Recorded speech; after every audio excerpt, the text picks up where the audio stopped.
Uh,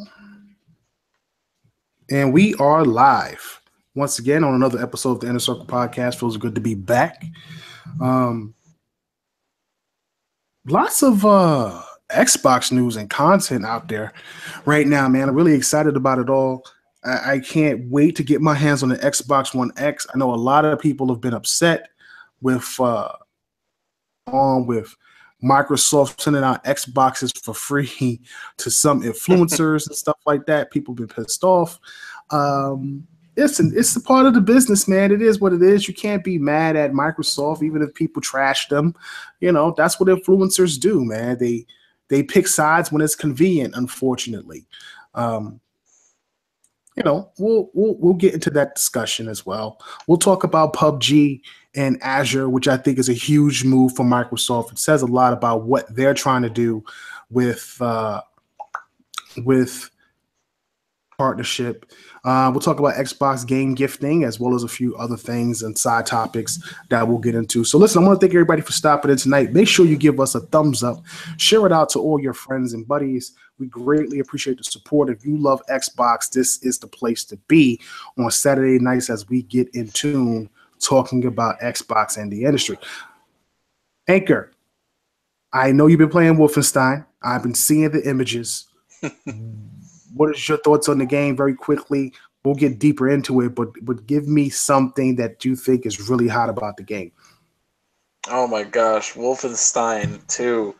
I did not expect Wolfenstein 2 to be this hot. I was expecting to be about on par with New Order, which New Order was a great first-person shooter as it is. Are definitely in the discussion for like the top 10 games this generation for what it's done to first-person shooters. Like if it came out last gen, it would have been the definitive shooter of last gen. But Wolfenstein 2 is doing everything better than Wolfenstein 1. It is about halfway through the game. It's the story is deeper. BJ's characterization, where they started off with this very 2D, like all I do is kill Nazis character, and fleshed him out into 3D into a New Order and a new Colossus. They are bringing him to an even deeper level.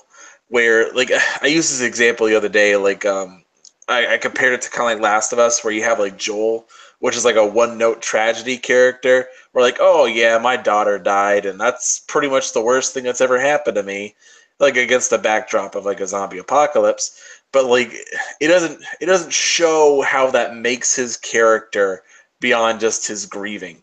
But like with BJ in particular, oh my god, they show everything about this man's past, and they show how that made him into the man he is today. And it is just brutal, and I love it. It's just so well done. It's a absolutely stunning shooter. Oh my gosh, the particle effects are clearly next gen. It is just, I've never seen particle effects like this. It's just amazing, It's man. amazing. I can't wait to And get the my hands on it. and the gunplay is a little more Doom-esque than before. So Nice. All right. Well, let's get into the show.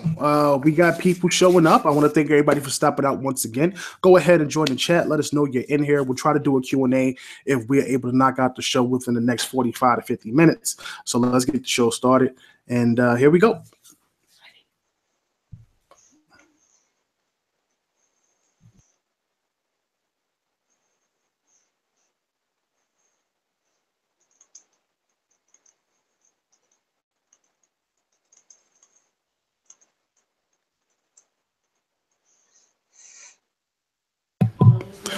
Welcome to the Inner Circle Podcast, the premier podcast for Xbox. I'm your host, KORX Kal-El, with Anchorman V. hey everybody, how you guys doing tonight? And big shout out to B Money 101, our third wheel. Unfortunately, he's not here tonight. Hopefully he pops in. If not, we will catch B next week. Circle Podcast. Listen, a lot of people pissed off about these Xboxes going out to YouTube influencers and people at GameStop and not GameStop, like GameSpot and IGN and the likes and stuff. It's crazy because it's one of those things where describe it. Microsoft is only trying to do what they can to market the Xbox One to people who have big followings because they know that they have a dedicated fan base that's going to listen and respond to every little thing they do. And guys like Boogie, who even though a lot of fans were upset because he supposedly trashed Xbox or whatever, and companies like IGN, companies like GameSpot, other influencers and stuff like that. Listen, you can't be mad at Microsoft for that. They're just doing their jobs, man. They're trying to promote it, regardless if people hate on the Xbox, the original Xbox One or not. You got to understand that if people love the Xbox One X, they will say, hey, the Xbox One X is a great console. And if they give it a thumbs up, then it'll be recognized by a lot of people. If they don't give it a thumbs up, then that's another bad on Microsoft. And that's something that Microsoft has to learn. But I wouldn't be pissed off about it. I think Xbox fans get a little bit too emotional in certain things, in certain aspects that's not related to them. I get it. We're diehard fans. We love the console. We love the platform. We love the games. We love our community and the people that we know and hang out with and play with. I get that. Are there other people that are more deserving of probably getting an Xbox One for Xbox? Sure. Of course there are. But I just think that this is a business and businesses understand how to, I guess you can say, market to the right people. And the reason why I say that is because I go back to when Take Podcast first started. And we caught Microsoft at a time where like a perfect storm, a perfect mix of everything. And a lot of people don't understand that and why one of the reasons why it's more difficult for us to get Xbox people on the show today. Not that we don't communicate with them, but they were at a desperate situation where it was easy to talk to the community to try to put out positive feedback because they've had such a negative such a negative stigma early on with the Xbox One X. So Phil coming on the show, Bob coming on the show, Greenberg coming on the show, Mike Cabrera coming on the show, Albert Pernello, all these people coming on the show wasn't just because, we're Tick Podcast and they love Tick Podcast. It also made Microsoft look good because they were talking to the community. They were talking to the hardcore fans. They were talking to the guys out there that truly supported them through Tick. And because of that, that was a great opportunity for us that propelled us into a place where I never thought we would be. And I'm very proud of everything that we've accomplished because of that. At the same time, these guys are in full strike now. Not be as needed to be a few years ago. You know what I'm saying? And that's because of the simple fact that Microsoft was in a space where they've regained some of that momentum. They got the Xbox One X coming out. Unfortunately, prior to that, they had some pretty good years when it came with games. And I think that Microsoft is doing the right thing, even if people don't agree with it. But at the end of the day, it's a business decision, and I don't think Xbox fans should be pissed off about that. Mm-hmm. I mean, it's definitely one of those things where I understand why people are mad. Can you hear me? Yeah, I understand why people are mad about it. Namely, you there? Yeah, I'm here. Can you hear me? You were fine before. Yeah, I'm here. Cal, can you hear me? I guess you can't hear me, but I know I'm talking. So, all right, guys. So what I was basically saying was I understand where people are coming from. I understand because you see these people talking about it over and over and over again about, you're good. Xbox stuff over and over and over again. I understand, but when you're a company, you have an option. The GameSpots, the IGNs, and all the rest of them, they were just automatically going to come through. You knew that was going to happen. They were going to get review copies, whatever. And some people are talking about the influencers and such. I mean, guys, they're not going to give them just Joe Schmo. They didn't give me an Xbox One X. They're not going to give Cal and I an Xbox One X just for showing up down the street. Like, they're going to give them to people worthwhile, like people who are getting like that big traffic. That's just kind of how things are going to be. And until we start getting bigger names out there, I mean, that's just unfortunate. It's kind of the deal. And like, it's not like Xbox guys are like the Xbox team are only sending it to Xbox hater types. I mean, they gave it to Ray Cox, the guy with the largest gamer score, and they gave it to all those guys.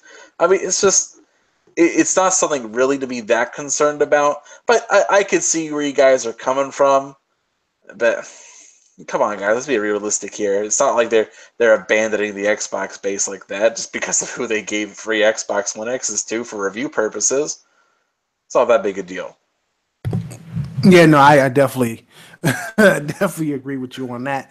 I think people, again, listen, fanatics. This is why.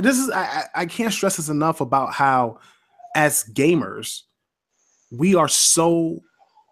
We are so fanatical about the things that we support and the things we love, whether it is a video, whether it's a video game, whether it's a console, whether it's a publishing company, a development company, a football team, basketball team, whatever it is. People look at Xbox, PlayStation, and Nintendo as teams, and they support these teams with their dollar, and they find value in that support. It gives them purpose.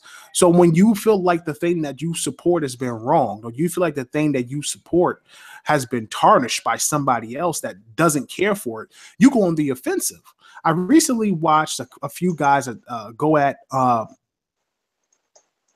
few writers and journalists about some reviews and some comments that was made on some games and things like that. And it's just crazy because I really feel that it's unfortunate that we put ourselves in these positions to look bad amongst the community.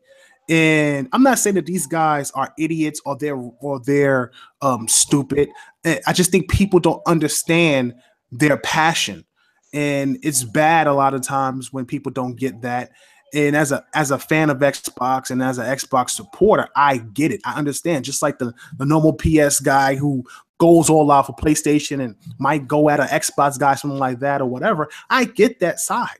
But we invest too much. I think people have to understand these are companies. These companies can go out of business at any time. Well, Microsoft maybe not because they got so much money. But if they decide to say one day out of the blue, for argument's sake, that they wanted to just end the Xbox division, they could easily do that.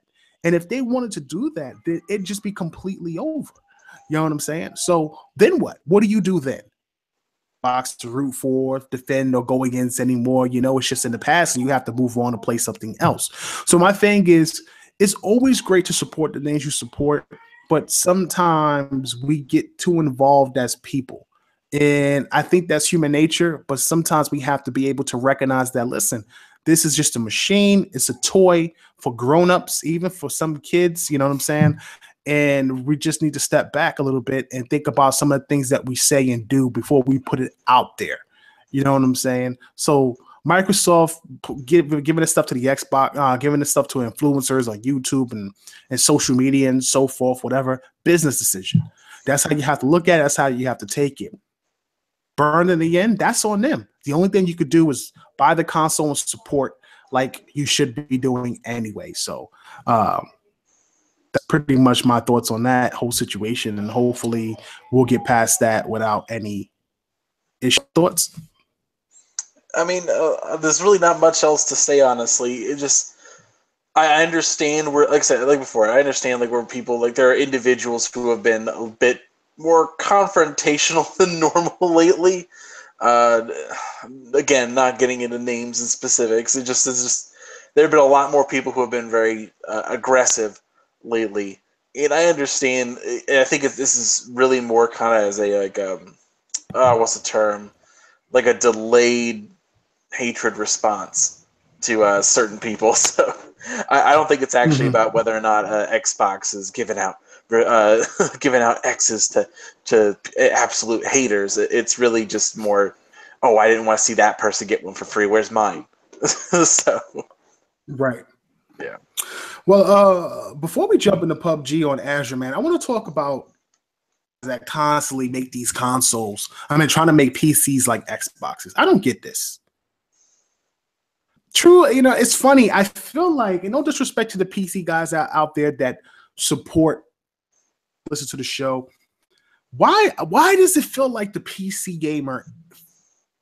I don't want to say they feel threatened in any way by the Xbox One X, but they are so defensive ever since the announcement of the Xbox One X.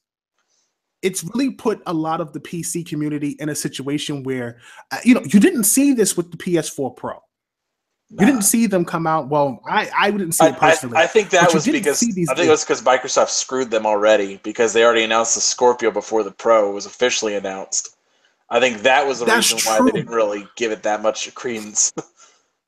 But I'm just saying, you don't see them talking about, oh, we're going to build a $400 PC that competes with the Pro or can beat the Pro. No one recognizes all the other added benefits inside the console. People always put the stuff together, put the products together based on what you can play. But for $500, something that can play games at 4K, at 60 frames per second, at 1080p 60 with 4K textures and 4K, better shadows and better lighting and all the great things that come with the Xbox. You're getting a 4K DVR, ability to stream without using any type of third-party software. You have literally an ecosystem, a 4K Blu-ray player. I'm not saying that matters, but it's in the system. If you take it out of the system, it would reduce the price of the console. So it does matter. So, every little thing that's in the platform, that's in this console, it all adds up. That's not even talking about controllers and, every other little piece that goes with this thing, the cooling system, about that. Everybody just wants to play the games. And yet you could put whatever you can try to put together. And in the end, it still costs way than it would to just buy an Xbox One X. Now, I get it. All the games for Xbox, or a good majority of the AAA titles, are on PC. And there's a good possibility that a lot of exclusives may be going to PC. But at the end of the day, game on PC, which a lot of us Xbox guys don't want to game on PC or care for the PC platform, we're going to buy the Xbox One X. So why do people feel threatened, or why do people feel that they have the need to always try to compete with the Xbox One X and build a console that is an alternative to buying the Xbox One X? When in the end, it's always going to be more expensive. You don't get more bang for your buck when you're building that PC, because you're getting what you pay for. If you're trying to compete at $500, you're not going to get everything you get in that box. So I don't understand. I keep seeing these videos and I keep seeing these, articles from these PC websites and the PC elitists trying to, I guess you could say, denounce or throw shade on the Xbox One X. I mean, part of it is just kind of how the PC group is just kind of set up, and we're talking in generals here. We shouldn't really be saying all PC guys do this. It's a small subsection, the slightly more fanboy in nature types who where they got to preach that PC gospel, and we get it. PC is pretty dope, but it's not for everybody. Some people don't want to deal with that. Some people don't want to deal with drivers. Some people don't want to deal with having to manage all these operating systems and stuff. People just want to plug it and play. And consoles are getting a little more complicated, sure, but still, it's relatively simple, all things considered. And when it breaks, you know who to blame. It's not, right. It's a closed system, and you don't really touch it. And on that end, though, I think part of the community's gotten focused of it. This is not really a negative aspect. This is just a sub little thing I've noticed, at least with the PC guys. It's all about builds and having a benchmark goal of can we outperform this kind of product with at this price point? I think that's something that's definitely difficult. I mean, and I'm for sure in a year or two, sure, yeah, they're probably gonna be able to make a system that's gonna beat the X. It's probably gonna happen. It actually not even probably it will happen. That's just the nature of technology at this point in time. We do leaps and bounds like every other year. So we're going pretty quickly. So I mean, it's just not. It's just how the PC community operates. But yeah, so I think some people take a little too far. Look, I get it. Okay, I understand. Microsoft came out. They said that they compare the Xbox One X to a high-end PC, a high-end gaming machine, and stuff like that. You got to understand that consoles are optimized differently than PCs. About base level, development. A lot of times, things are optimized for one machine across console. You're going to max out or try to max out as much juice out of a console as much as possible, whereas PCs vary so much. A lot of things are open-ended, and it's really up to the PC gamer to tweak what they need to tweak to get the game to work where they want it to work at. I'm really impressed with developers even allowing a 60 frames per second mode, a performance mode, in most games nowadays, especially titles where you can drop it and you can go for performance with enhanced graphics and things like that, or stick with 4K with the resolution and better draw distance and stuff. In a lot of those aspects, I probably would go with the 4K if it was a shooter. If it was something like Call of Duty, Battlefield, and I'm doing something competitive, obviously distance and being able to see in the distance is important. You want to see the enemy coming before the enemy sees you. If you can hit that target before he hits you, that's great. In other instances, games like Shadow of War, games like Shadow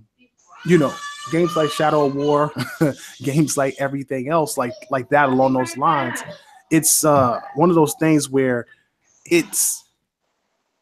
but it's one of those things where having it at 1080 and having those things enhanced with better shadows, better tessellation, better lighting, all these things and stuff like that, that's great. That's what you want. That really improves everything, and I think that's a big factor between the two. So I don't know why PC guys get mad. I understand Microsoft said what they said, but at the end of the day, it's pretty hard to compete, at least now, with a $500 machine capable of doing what the Xbox One X is doing.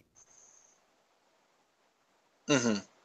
Yeah, and wasn't there a video, like, I forgot who put it out there, but I feel like there was something a little while ago where they had tried to, and they couldn't put it together. They couldn't make something a copy of the X just yet.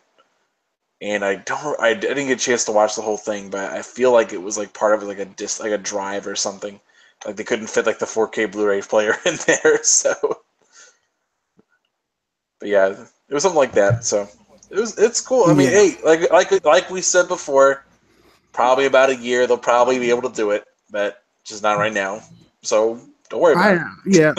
I mean, obviously, you're going to have deterioration because consoles don't change. They're static, you know what I'm saying? Unlike PCs, you can always upgrade them. I would not want a console where you would have to swap out parts because obviously that obviously would become costly over time. But, I just think that I'm excited for the X, man. We'll see what happens. Maybe TICGM will get an Xbox as an Xbox influencer. I wish. I don't know. It'd be nice. We'll see. It would be nice. We'll see what happens. It's on Azure. This is a big deal. Okay. Yeah. Why is it a big deal? Is because of the simple fact that Microsoft has this partnership with PubG, the guys over at Bluehole. And being able to have this game on Azure gives you the ability to have dedicated servers, probably on one of the best networks out there. If you've ever played Halo, if you play Gears of War, you know what this thing feels and plays like, or Forza for that matter. You know what it feels and plays like, and it's awesome. So games where you could probably be playing the game, especially on consoles, and I can see this happening, where you get kicked or you lagged out, or you crash and hit the dashboard, or there's just some reason why you can't get into a particular game because of the servers had it not been Azure. It's just one of those things that's kind of like how I feel, especially when you have games that truly grow up on PC and then convert to always issues for some apparent reason. Maybe it's just me because I play a lot of these early games that come from PC to Xbox, like Ark and Conan and so on and so forth. But we're working with Azure, and they're going to be on Azure. They're getting the water effects from Rare, from Sea of Thieves. Microsoft partnering with them to extend the exclusivity deal. Man, I'm really impressed with it. I truly hope that this game is huge for Microsoft. I don't know how big it's going to be. Really hope that it hits because Microsoft is investing a lot into a game that they don't own. they don't own it, and as a time exclusive, it says a lot. It really does says a lot about what they think about the game and how much impact it will have. I don't even know if it's even worth it if they don't lock the whole thing up. And we know it's not going to get completely locked up because they're already in talks with Sony. Probably was 6 months. Now it's probably a year exclusivity after, the renegotiation on the deal and working with the partnership and stuff like that. So what are your thoughts on this, man? I don't know if it's a good thing that Microsoft is investing so much, but I am happy that PubG is really going to be a quality title on the Xbox. Here's the thing. With the Azure servers, it's not just going to be for Xbox. PC is switching to Azure as well. So that's a big move as it is. And what that tells me is one of two things. One, Sony's not getting Azure. Like, it's with the PlayStation 4 version, they're not getting it. Right. Which will mean it will be decidedly worse. Just simply because it doesn't have Azure servers. And that means they're going to have to use something else, or Bluehole is going to have to use something else on the PlayStation version, which will be a kind of a big deal. And I don't know. And ultimately, though, and if it turns out to be no, Sony's going to get the Azure service too, great. That means Microsoft has now a hold on their system again, other than just Minecraft and a couple other published games. They're going to be on there. I like the fact that Microsoft works with certain studios. The studios allow Microsoft to have influence using some of their technology and some of the things that they have to help create and build the game for the Xbox crowd. I would like to see more of it. But I'm looking at it from a perspective of, they're hopping on Azure. They're giving them, techniques that their studios are using to help improve the game. I'm not saying that the games will be the same, but how much of a downgrade would it be? Where are they going to use the water from PC? Is the water that's on PUBG only going to be on the Xbox version? Does it go to the PC version? What type of deal, what type of partnership is this, and how far, to what extent does Microsoft influence PUBG? It's a very concerning thing for me as somebody who is not a fan of Microsoft and their third-party exclusives. And what I mean by that is, before the Xbox fans kill me, I don't mean that I'm not a fan of Microsoft working with third party. I'm not a fan of the games that's been released as far as third parties concerned, at least for the games that they own. My biggest concern with Microsoft working with third party is the fact that if they work with a third party company and the game is not exclusive, then and the game is exclusive, that they own the IP. I can't stress enough how important it is that Microsoft owns the IP.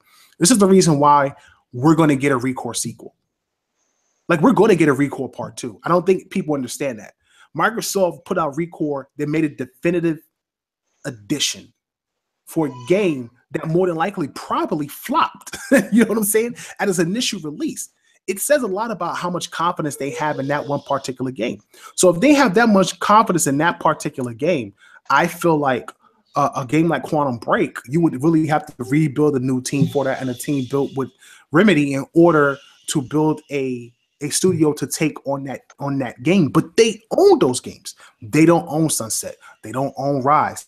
They don't own all these other titles. So because they don't own all these other third-party games that came over as exclusives, it puts them in a situation where they can either never get those games again, or they have to build studios to make the third-party games that they had, which is like the games like Recore and Quantum Break. And that's why I have a gripe with them working with third party instead of having their own first party make these games and building studios within their own thing. So that's why I have such a big concern with them in PUBG. How much have they invested in PUBG? How long is the exclusivity? And how does that affect Microsoft long term? If it benefits them where everybody's buying the Xbox because PUBG is on there and it's the only place to play it, that's great. I'm all for that.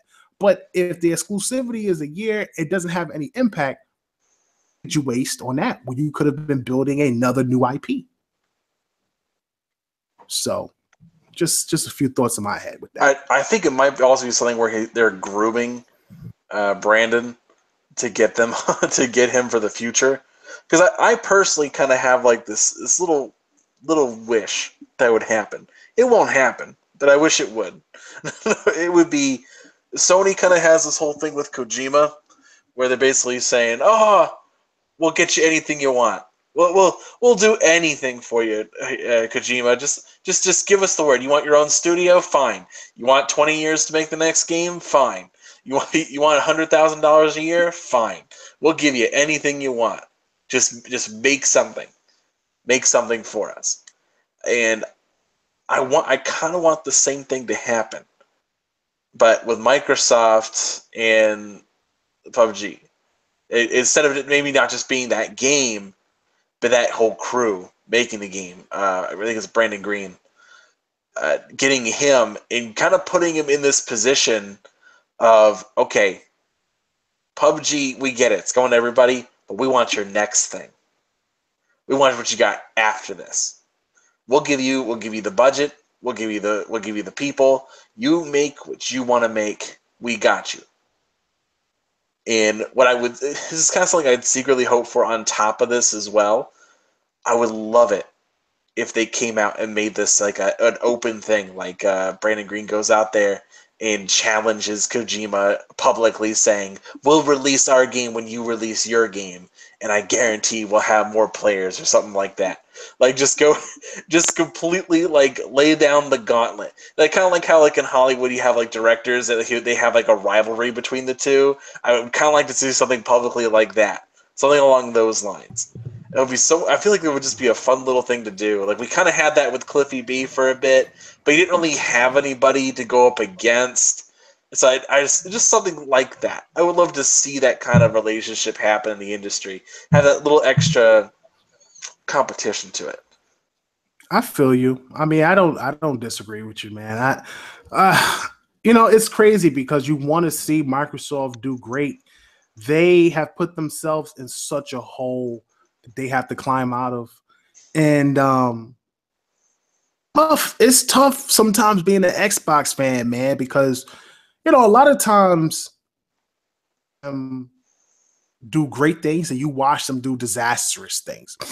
And in any instance, you try to support, you try to be there as not only as a gamer, but as a fan. You've built a great you've built great friendships on Xbox, so it's hard to leave the Xbox because you have friends on there.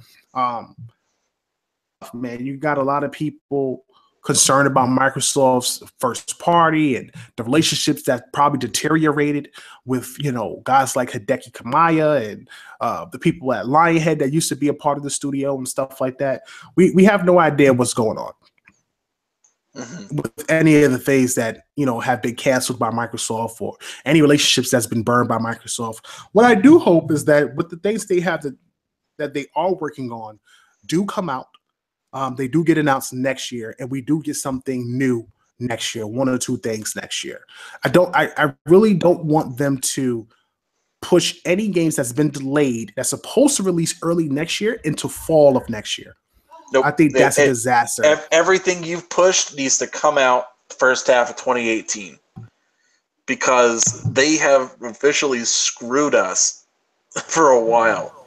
We have been told something for so long and been pushed back for so long, so as well we need to see new stuff coming out. Like I will count it as a personal insult if they announce a brand new game that isn't coming out in fall of 2018. I don't mind And if I'm they not did just that. another Forza. We need something new. Right. Right, right. Well, listen, this is what we do know. Okay, I've been stressing this damn near every episode to get it through everybody's thick skull. Even those PlayStation fans out there that listen to us, and again, we thank you for the support. Listen, Microsoft has 3 games that we know about. I know, at least this is what we know at Tick, and we've heard about at least one of them when it comes to the whole Horizon Zero Dawn, type title or whatever. I don't know what that means. I don't know. Obviously, I don't think it's a clone. I guess it's a single player open world experience that they're working action on. RPG thing. Yeah, RPG thing that they're working on that they've been recruiting for some time. I know about that. I know that they're working on a game called Darkfall, and I don't know what the other game was. Now, my initial understanding after E3 was that they were working on a game with Capcom, some type of werewolf game, which I thought, I'm like, I don't think there's been a game where you play a person who is a werewolf. Like, we've had Alter Beast, where you transform into different creatures and you turn into a werewolf. That's old school. But I can't think of one game where you were a human being with a story and you played an actual werewolf where you could probably transform into a werewolf, which I thought was really excellent, a really cool type thing. Now with Capcom's news that they're in financial trouble, I have no idea what they're doing. If that game is in production, I don't even know if that game is real at this point. So it couldn't, and maybe it's not that game anymore. It could be something completely different and something else. What I do hope is that we get news on these games soon. With Microsoft right now, I feel like with PubG, Forza, you got Super Lucky Tales still coming out. I'm trying to think what else recently released. Super Lucky Tale, Cuphead, and you have these third-party deals with like Assassin's Creed and Shadow of War, et cetera, et cetera. Right now, I feel like Microsoft is in a comfortable space.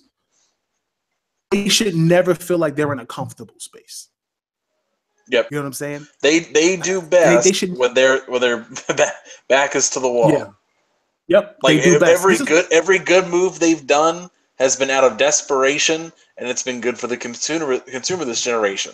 Backwards compatibility was done not because they love the fans, although that's a nice little benefit. That was because how could we sell you old games on a new system? Mm-hmm. and most of you guys were on physical. Now it's digital. Exactly. A lot of people who griped about physical games early on now have converted to digital, which is crazy. I also think that with Microsoft, I like them. I know a lot of people may not like this. I like them when they're in second place. Every time a company gets first, they get when they're in the lead. Let me not say second place because it really doesn't matter as long as you're successful. That's what matters. And Microsoft is absolutely successful. They've been growing year over year. Even if hardware sales decline, software is up, and that's a great thing. But my thing is that position where they have to compete, where they're not leading, they're at their best. Exactly like you said. You got backwards compatibility for 2 generations. You got game gifting. You got refunds. We got 12 people parties. We got Mixer on the console. You're getting all types of updates. You can customize your dashboard. Like, there's a lot happening. You got a new console coming out. It's a mid-gen console, game but regardless, preview. It's a new console. There's so much that Microsoft has had. EA Access that's basically exclusively on the platform. Game Pass for people who don't want to pay a lot of money for games. Like, there's so much that Microsoft has added that is so consumer friendly. It's actually insane. It really is. Doesn't even sound like Microsoft how consumer friendly they've become. All they need is exclusive titles that people could stop crying about, because for some apparent reason, everyone's forgot about the first 3 years. One thing that kills me, no one remembers the first 3 years of Microsoft's reign. every holiday season with some crazy titles. You know what I'm saying? Or even early in the middle of the year or early in the year when they would drop some really cool indie games or and stuff like that, like an Ark Survival Evolved and other titles that's on preview right now, which are really good games. So it's just weird, man, that a lot of people don't acknowledge that. They only look at 2017 and only think that Microsoft has no games and they haven't produced anything. Meanwhile, you have this backlog of amazing titles that's ready to play for anybody who's never had an Xbox. From Sunset Overdrive to Rise of Son of Rome, any Halo collection or Halo in general, Gears of War, the Forza series, you got Cuphead, you're going to have PubG on there, you got Super Lucky Tail coming out, you got Quantum Break, which is not a bad game by any means. It really isn't. I know it gets a bad rap. It's not a bad game. I just think that they did some things wrong. A lot of people didn't like some of the mechanics. Some people didn't like the real acting and stuff like that, but it's not a bad game. ReCore has a lot of potential. The definitive edition is the edition that they probably meant to release. So they have good games out there, and a lot of the games are highly rated. I never understand why so many people trash Microsoft's games as if they aren't highly rated as well. They may not have a bunch of games that's in the 90s, but a lot of their games aren't below 5 or in the 70s. Like a lot of their games are highly rated. They have one of the highest rated fighters on the market in Killer Instinct, which is insane, and nobody recognizes that. So it's tough, man.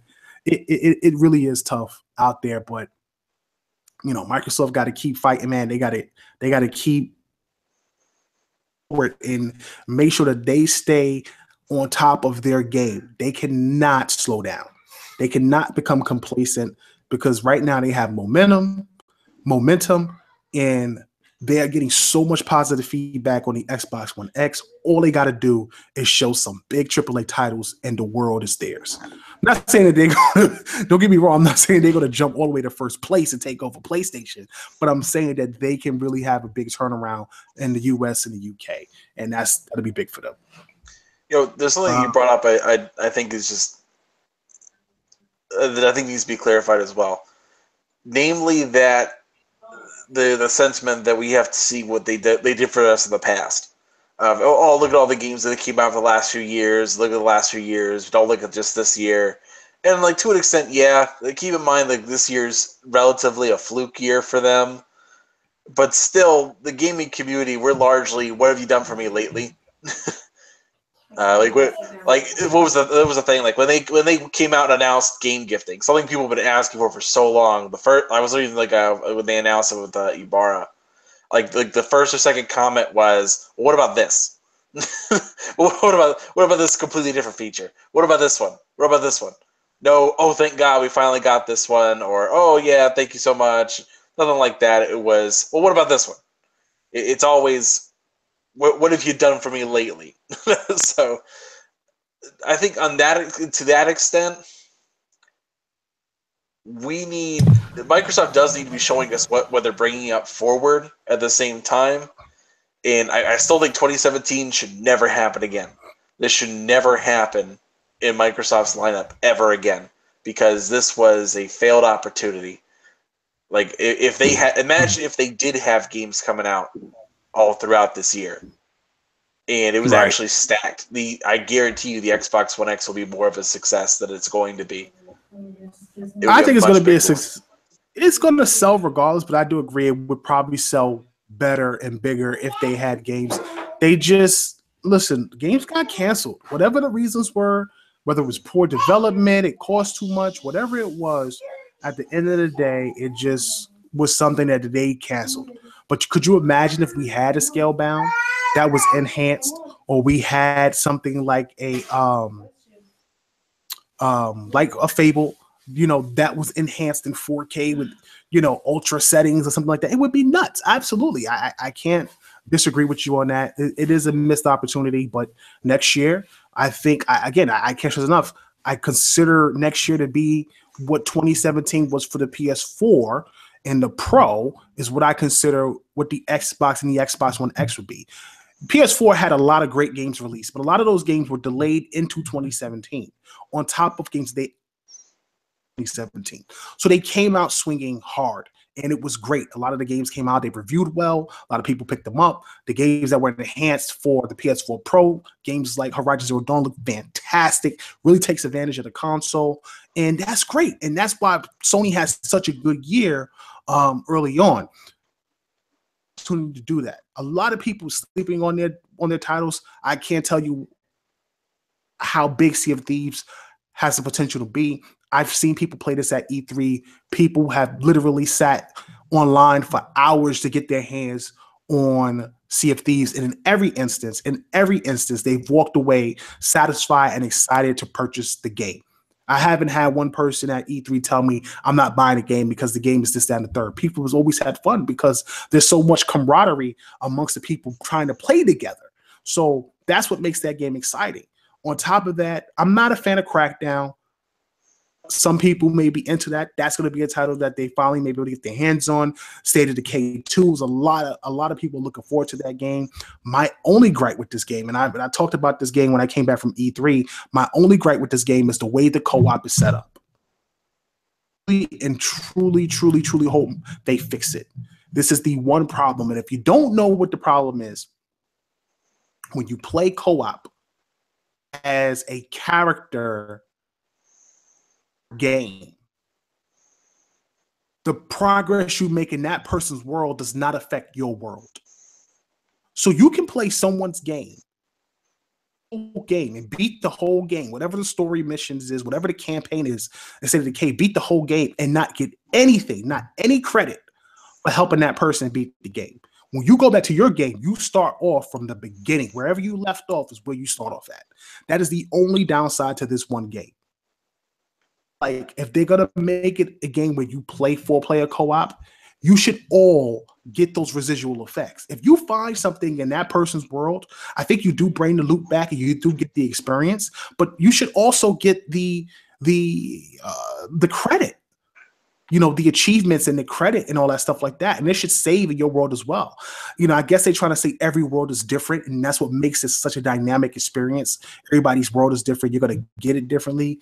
But trust me, it's going to turn a lot of people off when you sat up there and you've played 15 hours on a particular game with a particular character and you helping your friend out. Helping someone, it's no benefit to you. That's the only downside to that. So but if Microsoft does that, they got a ton of indies dropping next year, a lot of big games like The Last Night and what's that game I'm looking forward to? Black Desert. You got Code Vein coming out, Dragon Ball Fighters is coming out. A lot of games dropping next year, man. And they'll probably all be enhanced for the X. So Microsoft has the potential to have a big banging year next year. And if they announce at least one new AAA title for the fall to go with whatever else they got coming out, they have a great year. That's how I look at it. So we'll see what happens, man. One new game that's not Forza and not Halo. Well, that's what I said. Let me to clarify. AAA IP, a big title. If they can announce one big title, AAA IP next year, that's new that we've never played, we haven't seen, that's exciting to get our hands on. A great year. I don't. Here's the thing. This is one of the most baffling mysteries that's going out there. Microsoft has such a wide, vast array of IPs just sitting dormant. They do nothing with that. You could pull off like a Bethesda remake, like make it do Prey that came out this year. You could do something with Wolfenstein, Doom, anything like that. You have all these IPs they could reboot entirely, which would be fun to play all of a sudden. And just, I don't know. It doesn't have to be a new IP. It just has to be something we haven't seen in the last 15 years. That's why we got to get Craig on the show. Me and Craig, we've been talking a lot, and we're just trying to get the timing right. Microsoft's been doing a ton of these Xbox Fan Fest things all over the world, and they've been showing off a lot of Sea of Thieves. I'm going to get Craig on the show. We're going to talk Rare. We got to talk Rare. We got to talk Sea of Thieves. We got to talk about what is Rare plans for the future. Will we ever get a chance to see games like Perfect Dark and, Battletoads and, a new Banjo or Conquer or even a new Viva Pinata, which would be awesome. Just something Well, I don't know about Vivi Piata, but a lot of Yeah, people yeah. like So it. you don't want to back down on that one. But at the end of the day, man, we got to get Craig on. I want to talk about that as well, man. And get his thoughts on that. Moving on. Microsoft has finally announced Xbox game gifting. So when you pick up a game, if you want to send it to somebody, you can actually send them a game via a gift. This is great. This is great for Tick. So when we do giveaways, we no longer have to buy codes. We can go right on the Xbox gift and send it to your gamer tag. I think that's awesome. See, you can't make an excuse. It didn't work. I didn't get it. Yeah, yeah, exactly. There's no excuses with the code didn't work or we have to get new codes from the devs and stuff like that. No, when the game comes out, we can send you the game directly. I think that's really awesome. And Ibarra says the code never expires. Yeah, I just don't understand why. Get why Microsoft.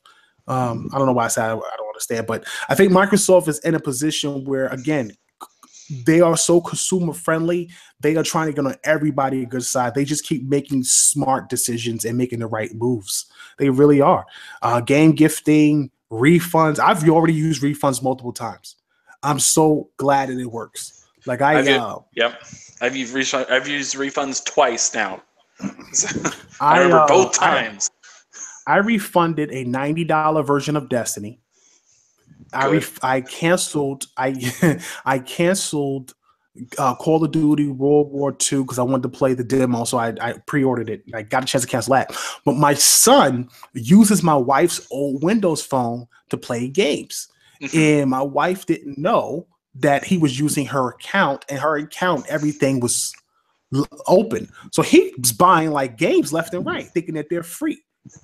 No, he just see a game he wants to play. He's downloading. This kid bought like $25, $29 in games and like phone games. And and I'm like seeing all this stuff come out of my account. $6, $3.99, $2.99. I'm like, what the hell is this? And I call Microsoft up and I'm like, hey man, my son just made all these games. I'm gonna purchase all these games. I need to get all these things refunded. He's not gonna play these games. Can I get these refunded? And sure enough, they refunded every single game. Like it was nothing. It was awesome. Consumer friendly. Yeah. It's just really great, man. So Xbox game gifting is awesome. I think it's smart on Microsoft's part. And no questions asked too. Like if you, because I had to do it twice. The one time I did it before they had the update to do the refunds through the Xbox. I did it the first time. And the first time, I did a pity pre-order for Rhyme. And I felt really bad because they were like, the guys on NeoGAF were bullying like the developer because he made the game multi-plat instead of exclusive to PlayStation. And I was like, come on, man. Like, like don't do that. And so he was like, I had to like mortgage my house. And I'm like, ah. So I pre-ordered it and like came to my senses about an hour later, talked to Microsoft, no questions asked. Yeah, don't worry about it. Like done. And the other one was Friday the 13th. Someone told me, "Oh yeah, it's great, man. It's a great game." And so I picked it up the day after it came out, and like the matchmaking still didn't work. And so I'm like, "What do you mean? What do you mean you played a game?" Is it, well, I didn't really play a game. I watched a game, and I had to use looking for group as matchmaking. I'm like, yeah, never mind. Man, I get looking for groups hitting my Xbox so much. It's so annoying. Like every time I think I see those three bodies come up, I'm thinking it's somebody sending me a text message or a party invite. Then that whole bar comes out. It's annoying, bro. So and so is looking for group. So and so is looking for group. So I'm like, bro, gosh. Is anybody playing these games? Like, is anybody on playing these games? But it works. That's my thing, dude. Any game that relies on looking for group as your matchmaking is probably a bad game. I'm just like, dude, if your matchmaking is so piss poor you can't find people, and you have to rely on Xbox to find your own people for you, that's pretty pathetic. Like even Dead by Daylight can find people. Friday the 13th can't. people do looking for group when it comes to Destiny is insane. It's like nobody wants to do. I Not even get my that. own clan. I Not even my understand own because you clan want wants to do the raid specific anymore. people. I get you want specific types of people to do it. I get that. But still. People are so pissed off with Destiny now. They're like, there's no end game real worth. Like beating the raid is pointless. You don't really get much for it. And if you beat it on prestige, they give you like coins. I was like, really? They give you coins? That's terrible. You go through all that work to get like some coins? That's insane. And then it's like you don't even get like special equipment. You kind of get like the same equipment or something like that. It's pretty crazy, man. It's pretty. It kind of sucks that that's happened, man. But I heard that this will be making some changes. I like Destiny. I know a lot of people don't. It's falling off a little bit, but I like it, and I'll be able to continue to play. I play every week, so my clan ranked up and stuff like that. But man, I see a lot of people using looking for group all the time. When your clan's already max clan rank, you don't really care about getting on all the time. Hey, that's how it is when you got a billion people desperate to hop on. We only got anything. 50 people. We only got 50 people. That's a lot of people. That many. IGN's got like 1,000 people, so chill. IGN has their own group. That's insane. Yeah, that's cheating right now. This happens every single group. Like every time there's some game, IGN, GameSpot, all the rest of them make their own clan. They always do something like that. That's too funny. Oh man, but yeah, man, I'm excited for the X right around the corner. I cannot wait to get my hands on this console or get a chance to play it. By the way, I got to talk about these headphones that we got. Yes, I'm on them right now. I'm on them right now. You on them right now? Yep. So Plantronics, we got these Plantronics Dolby Atmos headphones, the Rig 400s for the Xbox, and they are incredible. Dolby incredible. I don't even know if I can go back. If you pick up a pair of Plantronic headphones, Dolby Atmos, you'll get a free Dolby Atmos card inside the package, which will allow you to get Dolby Atmos for the first time, for free. I believe it's a monthly subscription for Atmos, though. I believe it's like $10.99 a month or $11 a month, something like that, $10 a month. And but at least for the first month, they give you a code and it's free. And man, you want to talk about feeling like you're in a movie theater? It really feels like you are in a movie theater, man. I sat there and listened to all of the test samples that Dolby gives you when you're listening to what Atmos sounds like, and like even in I think in almost all of them, but in one particular video, there's a sequence where the bass drops really low, and it has this crazy like bass trebling, like vibrating sound effect, and the headphones literally vibrated my neck. And it wasn't like a vibration where it was like, oh my God, the sound quality is bad. Like it was crystal clear, but it just gave you that movie theater sound, like you were sitting in a chair and the speakers were rumbling in the theater. So like the speakers made the chair kind of vibe a little bit. So you felt that vibration through your body. That's exactly what I felt on the back of my head and neck. It was nuts. And I was completely impressed and blown away by it. My only problem with the headphones is that the headphones aren't adjustable via the headset itself. Like there's it's not a slider. There's no slider. It's actually you have to click off the cups and actually click them into the headset. And there's three levels. So you can go up a level, you can go down a level.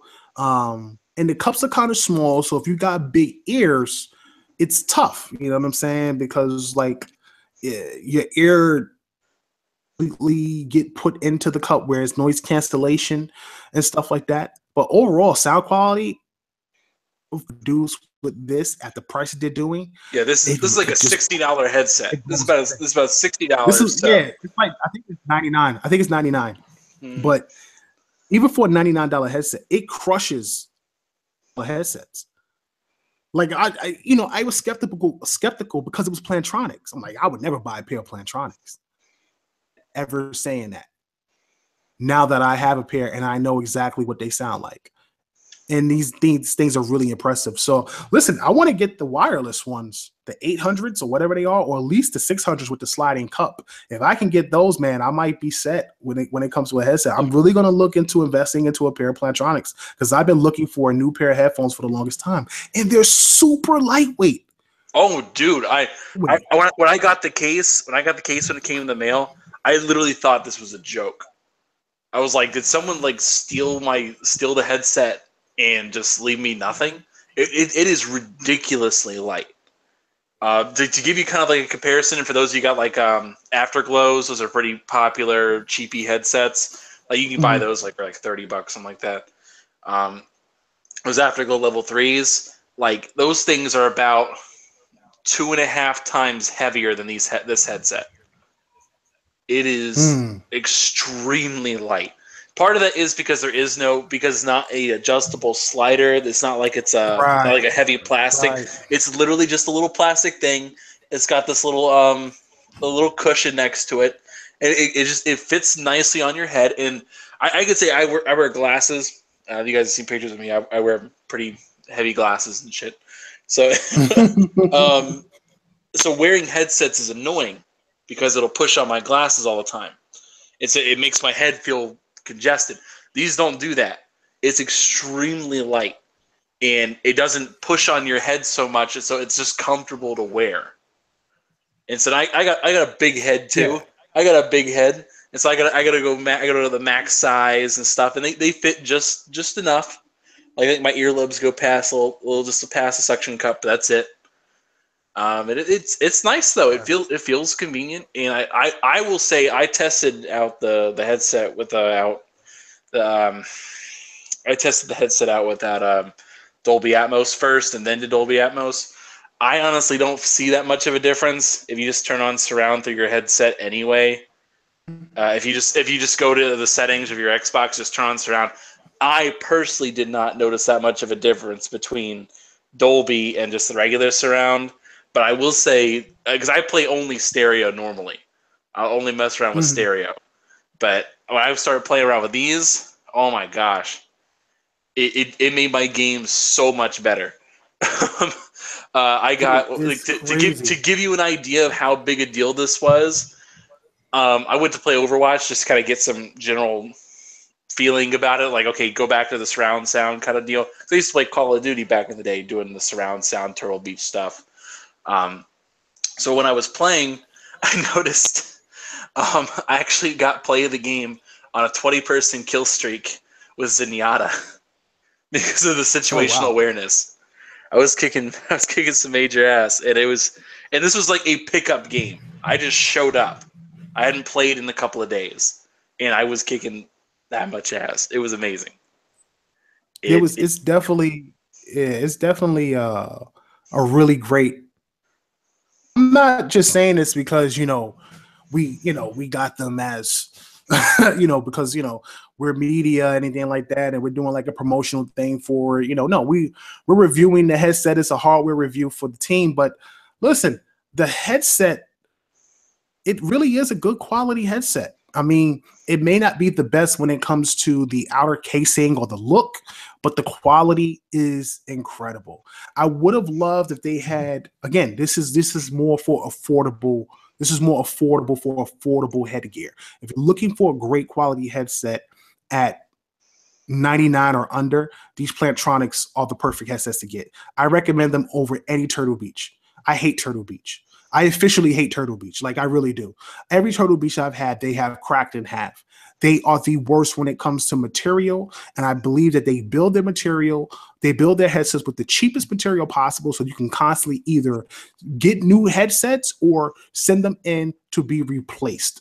Because Turtle Beach, their headset, the way they build these things is ridiculous. I don't know where they make Turtle this Beach is built for that. Turtle Beach has done this for years to screw you guys over.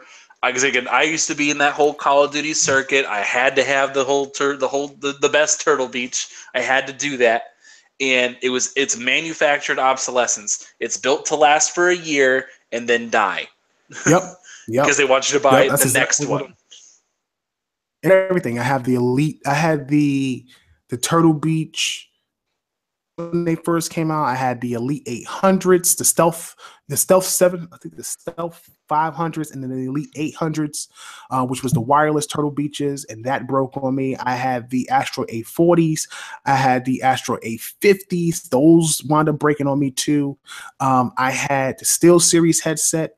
And right now I have a pair of Hyper S Cloud 2s, which I mean, talk about comfort and talk about just sound clarity and quality. The Hyper S Cloud 2s, so impressed with it. I realized that it's not about money. It's not about paying for something that's super expensive. You can get great quality at reduced prices, and the Plantronics just really impressed me. Again, I want to upgrade because I'm not a fan of the foam posit. Like I like, I like the leather. Leather to me Yeah, just feels more comfortable. It doesn't make me sweat. It's easier for me. I will say up here in North Carolina, where it's getting a little chilly right now, where it's getting to 40, like 40 at night, and it's getting hit 60s during the day. It is nice to have this nice warm headset, keep my ears warm. Yeah. But yeah, definitely want to get the leather ones. Hopefully, if we get hit up for another review on another pair of headsets, I'm definitely going to shoot for the 8 or 600s. The 800 mainly because I love wireless. I want to go wireless and I want to plug it up via HDMI. So we'll see what happens, man. But we highly recommend it, and we got reviews going out for these things sometime this week. I've already put my review up for Plantronics, so I gave it 5 stars in quality. Even though I have a little gripe with the actual exterior, it doesn't supersede comfort. It's not that bad. Yeah. I gotta play for a week first. I can't go that quick. I gotta see how long term usage is gonna go. So I will say the one thing I'm not a big fan of is because I switch between Xbox and PlayStation, and I don't want to buy 2 different headsets for 2 different machines. One of the things that comes with it with this particular headset is it comes with a little mixer amp that comes down at the bottom where you can like tune out a bunch of different stuff. You can't use it with the PlayStation one, so you got to buy the mixer amp separately, which I'm not doing. But at least with this one, what I found so interesting about it was there is no inline mute function with this headset. So you can't just mute your mic, and at times it goes through the mixer amp. So you can't mute your mic on PlayStation now. So I'm like, oh, okay, that's one thing. But again, these are things where they're trying to get into the gaming space, and this is one of the critical feedbacks we got to give. So, no doubt. Yeah, that's it for the show tonight. I'm really grateful for everybody stopping out. Grateful for the support. Make sure you give us a thumbs up. Make sure you go out and support TICGN.com. It is the home and mothership for Tick Podcast and all other Tick Network shows. Make sure you check out Tick Podcast on TIC Podcast as one word on iTunes. You can catch the latest. I'm still in the process of uploading some backlog content, so if you miss any previous shows, you'll be able to catch some of those shows coming up over the next couple of days. Stream Team, we are on Mixer. Big shout out to the stream team. We are beginning our streaming this week. We're going to be trying to do some giveaways. One of those giveaways may possibly be Assassin's Creed. With the Xbox One X coming out, man, we're going to try to go ahead and promote the stream as well as give away a game for those out there who want to support the Tick team on streams on Mixer. So make sure you look out for us. You can look up the Tick page on the TICGN page or TICGN in general. You can look it up there, or you can look up TICGN for the actual Mixer hashtag stream team, without doubt. And again, tomorrow, my man Lord Cognito and squad will be on at 11 a.m. in the morning, right before football, baby. So make sure you check out the Iron Lord podcast tomorrow at 11 a.m. Those guys keep it 100. Love that show. Very funny, very energetic. Nothing better to do on the Lord's Day than watch the Lords. That's right. Don't say that. That's blasphemous. You get us in trouble with some Christians. Everybody's mad sensitive nowadays. Anyway, uh, check out the Iron Lord podcast tomorrow at 11 p.m. We could do questions, man. We didn't do questions last week. We ended the show abruptly because we had such a long show, so we got a few minutes. Anybody would have asked us any questions, go ahead and make sure you check out. Make sure you leave some questions in the comments. We're going to go ahead and end the show for the MP3 crowd and get ready to answer some of your questions and acknowledge some of the guys out there that's listening to us. So thank you for all the support. I'm your host, KLRS Kal-El, the last son of playing Xbox with Anchorman V. Shout out to B Money 101, the Trinity, and we are off this planet. Peace.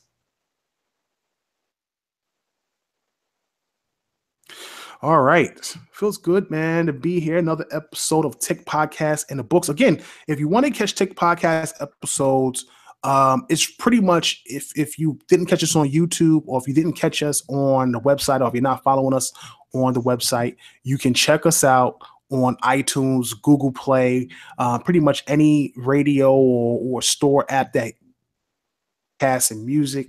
All of our content is out there under TIC Podcast as one word.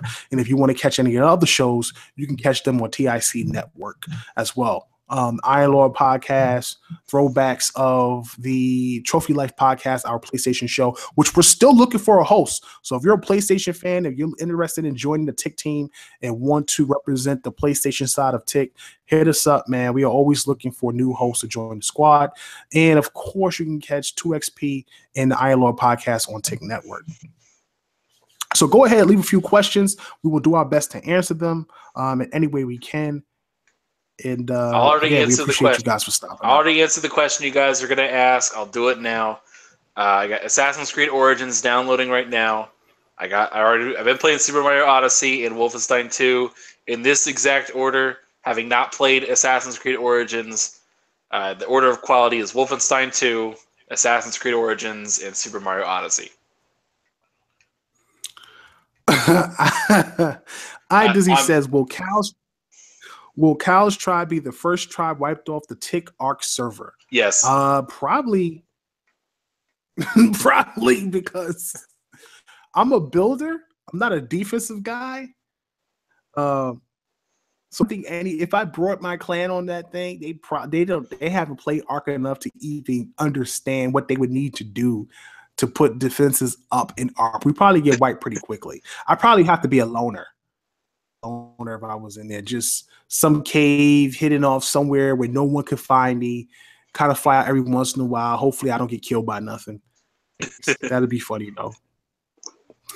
That would definitely be funny. Yeah, we're actually starting that up on the Ragnarok server, the new one. Oh yeah, that's gonna be dope. It's got it's got like wyverns and stuff on there, as well as dinosaurs. Yeah, it's gonna be nuts. Victor Alistine asks, with Ninja Gaiden's resurgence, do you think Microsoft needs to contact Itagaki for a new similar IP? What resurgence? Why? It just came up backwards compatibility. Is that a resurgence? Picked it up. I know I picked up Knights of the Old Republic the day it came out. I haven't even played Persia, baby.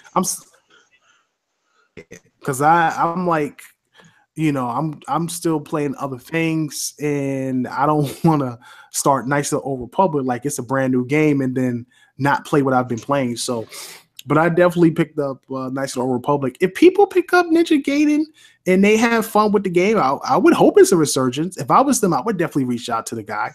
But this guy is like, I don't know, man. He's like sabotages himself in different ways. I don't know what that's about. I think he just stepped down as CEO of his company or something like that. I don't know what's going on. Does he make his own studio or something like that? I thought he was at his own studio. That was a studio. I thought it was like that thing went public or something. I don't remember it very well, honestly. But I don't know, man. You know what's so interesting though? I have no idea.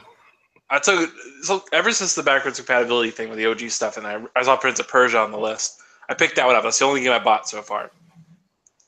And I started looking at that when I started noticing a really eerie pattern between Prince of Persia and Assassin's Creed. As soon as they put out the live action movie, the next game is the last game in the series. So I'm kind of, I really hope Origins does really well, so they don't die. Because Origins should be fun. Assassin's Creed is a fun series. It has its quirks. I like multiplayer. I was one of those guys who like spent way too much time on Assassin's Creed Brotherhood's multiplayer. I love that Brotherhood stuff. was amazing. Oh my gosh, Brotherhood was the best Assassin's Creed I ever played. Same. They finally figured out the formula. If you stay in one city, and it works. It works so much better when you stay in one city. It was great. It's the one thing I could say about Brotherhood. It was a great, great game. Getting your own assassins, sending them off on different missions. That was cool. Oh my god, it was so having them roll with you, having them roll, like calling the squad last minute, like assassinate that man over there. I was like, oh, it was so cool. It was dope. I had to take a break. They kept dropping Assassin's Creeds like left and right, man. It was too much. It was definitely too much. That used to be my franchise more before Fallout. That used to be my main franchise. That was the thing, man. Well, I do hope, one thing I do hope is that Microsoft and these OG Xbox games, I'm not saying that they need to sell amazingly well. I hope they have enough impact to make these developers know that people want them on the Xbox. I hope everybody in their mama bought Knights of the Old Republic. I really do. I hope there's like a big, huge resurgence in people who purchased the game. And I hope a lot of people bought Ninja Gaiden and stuff like that, because a lot of people always ask for these games and we don't get them. Microsoft has such an extensive library. I know a lot of people don't realize it, but they do have a sort of classic library. And really great. Not all of them. Brute Force. I don't know why people ask for Brute Force. I hate that game. I hate that game so much. I think that game should be rebooted, like a Bethesda reboot kind of deal, like same name, same general vibe, but entirely different. Needs to be redone, absolutely. But I hated that game so much.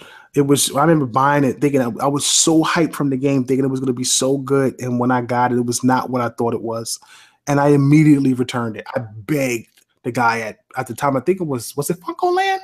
Might have been Funko Land before they turned the GameStop. I begged the guy at Funko Land, please take this game back. I just do not want this game, man. It was terrible, but I'll never forget it. But they have an awesome collection. I'm glad to see some of those games on backwards compatibility. That is, without question, one of the smartest things that they've ever done. Last Sign-In just said, should 343 Coalition, Undead Labs, Rare share assets and technology with a third-party dev to come up with a single-player spinoff of their franchises, the same way Turn 10 and Playground worked? No. I don't want no spinoff. Like, I don't want spinoff of games that we already have. Like, I don't want that. Like, I feel like we already have enough of those games. We'll say this. I will say we need new stuff. I think you already... Yeah, we definitely need new stuff. You've already had a spinoff in a way with Halo Wars 2. That is absolutely a spinoff because it's an RTS, still kind of follows the same storyline about the war than it is about Master Chief. I don't want that same type of thing. Not saying an RTS, but I don't want a spinoff with Gears of War. I want to feel like they did that with Judgment, not playing with the main characters. Even though that was a prequel, you sort of played with these alternative characters. Even though they're part of the main team, it just wasn't ideal. Plus, the game was just a bad game overall. So I don't want to see these games get spinoffs, and that's what Microsoft has to kind of like rotate Halo with another Halo. Now, what I would like to see, though, even though maybe it doesn't have to be a spin-off, but it could be like a one game in a series, is I would like to see Locke as a actual bounty hunter. Criminal aliens and stuff like that. Like whatever Prey was supposed to be, make it with Agent Locke and his team. And you need the super suits in order to capture some of these criminals. Like, if there was a truce with the Covenant, and the Covenant has not entered into human like there's a terrorist cell that wants to like return back or something. Right. Like you have grunts They've all mixed into society with humans, the grunts and the jackals and stuff like that, except for the hunters. The hunters are just too big and they're all a bunch of worms. But, not the brutes, but the Svengeli, the elites and stuff like that. If they've been entered into regular society, that's fine. But you have a group of people who still wants to believe in this cult of the covenant. And it's up to better idea. Use Atriox. Like you stall off Halo 6. Don't use Atriox just yet. But Atriox's whole rebel group from Halo Wars 2, have them be like, we don't care what the Covenant told you. Like, we're gonna do our thing. Like, we don't care. And you give Locke like some different abilities, like the ability to like capture people with like any types of cuffs that wrap around, like some type of ability where it wraps around you, or a gun that allows you to wrap people up and capture them. It would be amazing to just go hunting for certain people. You go into cities, you talking to people like they did in Halo 5. Halo 5, like going to the settlement set, that Owen level, yeah. Right. When you go to that level and you're talking to people and you're just walking around a city and you're communicating and you're just trying to figure things out, and then you eventually go do the mission. It would be amazing if they gave you some type of aspect where you were in cities and you're talking to the aliens and you're talking to a grunt, and suddenly to another, now you're chasing somebody through a city, you're going through doors, you're jumping through windows, you're scaling walls, you're clambering. Dude, it would be amazing if they did that too, because it's so different from regular Halo. That I might be into. But Halo, I think, is the only franchise I want to see like that. I don't want to see any other franchise like that. They really need to focus on new AAA games, new AAA IP, shall I say. Mm-hmm. Yeah, I'd rather than make their own, like, give them the opportunity to make a brand new franchise. Honestly, I'd rather than we said this, like, we've said this probably over like at least a year and a half now. Like let 343 make something other than Halo. Let them have a side franchise, like something kind of like on the scale of like a Record. If it goes well, let it develop. But like, just give them something to like kind of like get the creative juices flowing. If that kind of system works for them, great. Then let them integrate into something else. Man, the Xbox fans don't want to hear that nonsense. 343 making new games, blasphemy to a true diehard Xbox fan. You know how many times we brought that up? We said that, and then Others Inc. got pissed. But I saw him in the chat one time, and he advocated for it. So you never know. Over time, that's a lie. If you just keep repeating it over and over and over again, you just drill it in. It took a year and a half to convince one person.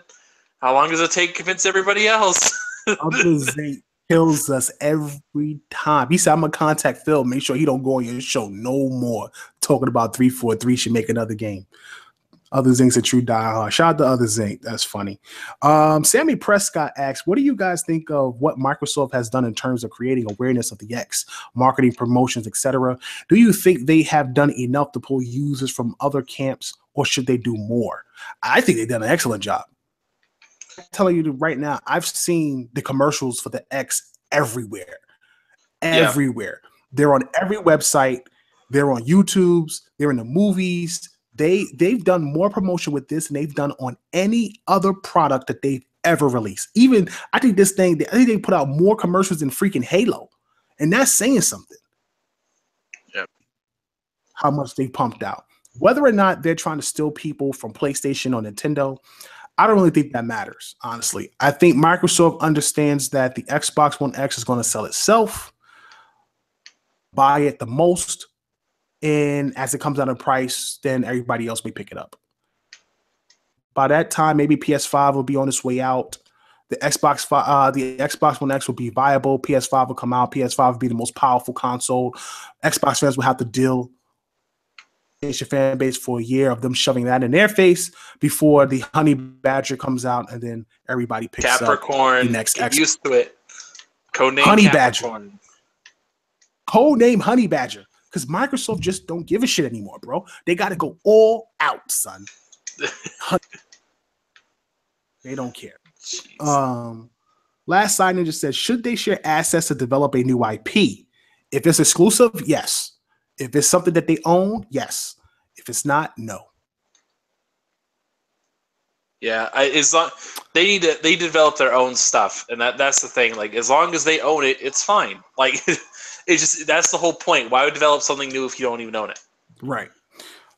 Victor Allenstein asks, with Japan shunning Microsoft, don't you think it's better to focus on South Korea and other parts of Asia still growing in the games department?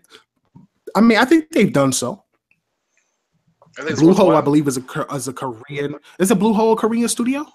They're a publisher. So I mean, Brandon Green's. Yeah, I think Bluehole was a Korean publisher, actually. Last I heard, last I've seen, or something like that. You have not Black Desert, which is a Korean game as well, I believe. They're trying to work. What's that game? The Candle with the Candle? Oh, Candleman or something like that. Candleman. I think that's from a Chinese developer. So they've worked with a few other developers in the Asian market. The Japanese market is just so. There's such a legacy developer. It's really hard to get away. It's almost like watching anime from like Korean anime. There's a difference. There is a difference.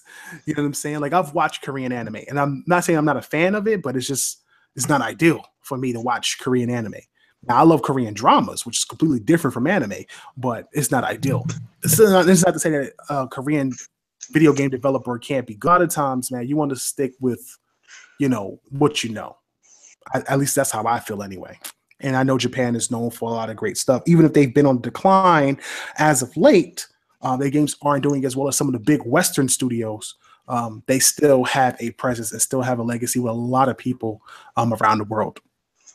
Yeah. It's like you're just people are just used to a certain way of doing things, and they're used to it's a standard thing. It's like I'd make it the equivalent of, like, for more of a comics base. Like, if you're used to reading a story arc with this one artist and you're used to seeing the art done in this particular style, and then like a one-off issue, it's a completely different artist that it looks really weird in comparison, and then they go back to the original one. It's one of those things that you have that association in that the way you want things done. So I'd equivalent to that. So, right. All right. Well, let's finish up. Let's find one more question, and then we'll head on out of here. I want to thank everybody once again. I see one stopping in. I see one here. It's from a Ripley. So when is Cal playing Alien Isolation? Bro, you made that up. That is not. That is not. I'm never gonna play that.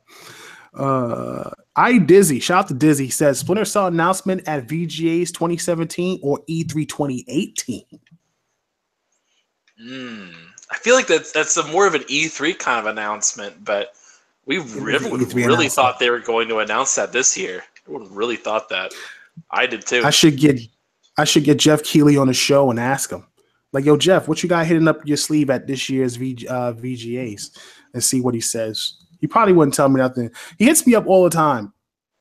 Up before E3, we had a conversation. He says, "You hear anything new happening with Xbox?" I go, "I heard a few things here and there." He said, "I ain't heard shit."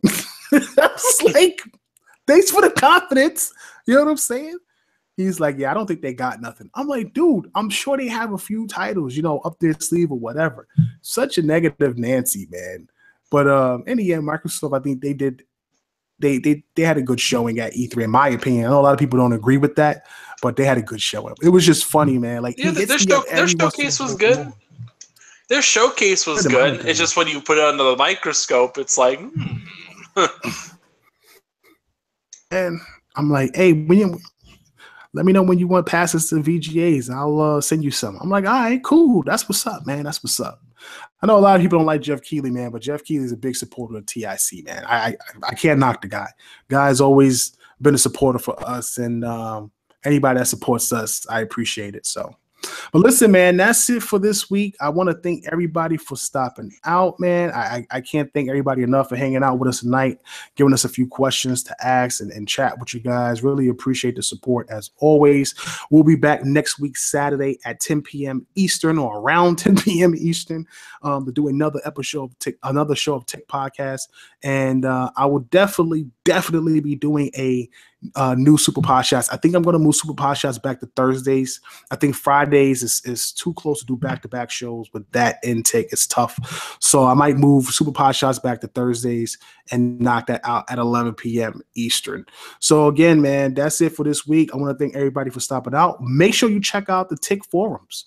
Make sure you go to ticgn.com and check out our forums, man. It's starting to buzz in there. We had some really great questions over the last couple of days.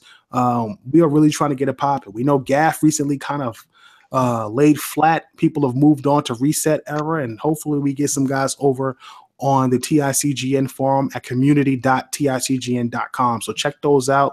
Go ahead. We've built that for the fans, for the community. It's multi-plat, so whatever you want to do in there, you can. We're not banning people like that. Just don't show no pornography and don't threaten anybody. It's common sense, that's please. Sense, man, and you're good to go. So again, that's it for this week. I'm your host, KRS Keller with Anchorman V. Shout out to B Money 101. This is Tick Podcast, and we're off this planet. You guys have a great night. Peace.